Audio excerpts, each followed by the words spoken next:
transport de bâtiments agricoles. C'est en ossature bois avec l'isolation paille. Et la paille est locale car récoltée à 3 km.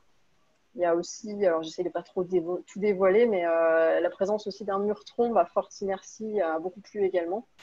Et enfin, c'est sur le côté pensée en globalité, parce qu'il y a non seulement sur la consommation du bâtiment en tant que tel, mais également sur il y a la récupération des eaux pluviales à 100%, qui alimente l'ensemble des points d'eau de l'habitation, avec notamment un trop-plein vers une mare d'agrément qui crée en plus de la biodiversité. Donc voilà, je laisse maintenant la main à Pauline Loisy. Bien sûr, alors mon projet La Paille House, achevé très récemment en 2019. Alors mon projet, effectivement, il se situe à Abondant. C'est une habitation qui a été créée sous un bâtiment existant. Je vais peut-être essayer de partager. Voilà. Partager l'écran. Donc en fait, je suis le maître d'ouvrage avec mon compagnon, maître d'œuvre également.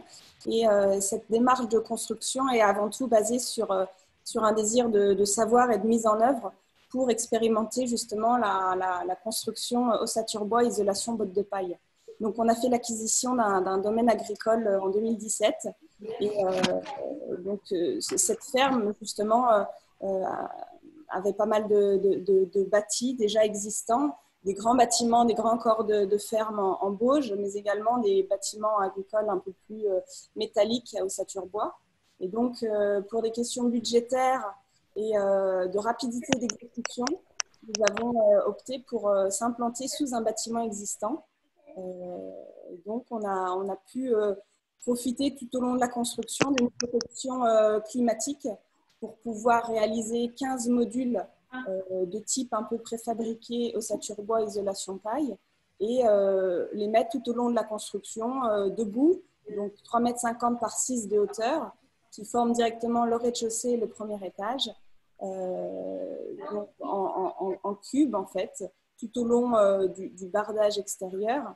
Et puis, dans un second temps, un an après le début vraiment de la construction, on est venu créer des percements en façade pour créer le lien avec l'extérieur. Donc, c'est un bâtiment qui a vu le jour en quasiment 1 an et demi, tout fini, à 2 personnes principalement. Les budgets ont été très faibles, étant donné qu'on avait déjà une dalle existante, une enveloppe et une couverture qui ont été intégralement conservées. Après, on a essayé de jouer sur des manières de vivre dans l'espace avec des pièces à vivre à l'étage pour profiter de la chaleur qui monte. Donc, on voit sur la photo une terrasse un peu suspendue pour justement faire un lien avec l'extérieur par rapport à la cuisine. Et puis, on a essayé de jouer vraiment avec des matériaux biosourcés, moi principalement pour mon métier, parce que je me prédestine justement à ce type de construction. Donc voilà, c'était une expérience humaine et professionnelle très riche. Et puis, on est très satisfait du résultat, surtout quand on se souvient des galères qu'on a eues tout au long de la construction. Voilà. Merci Pauline. Bien.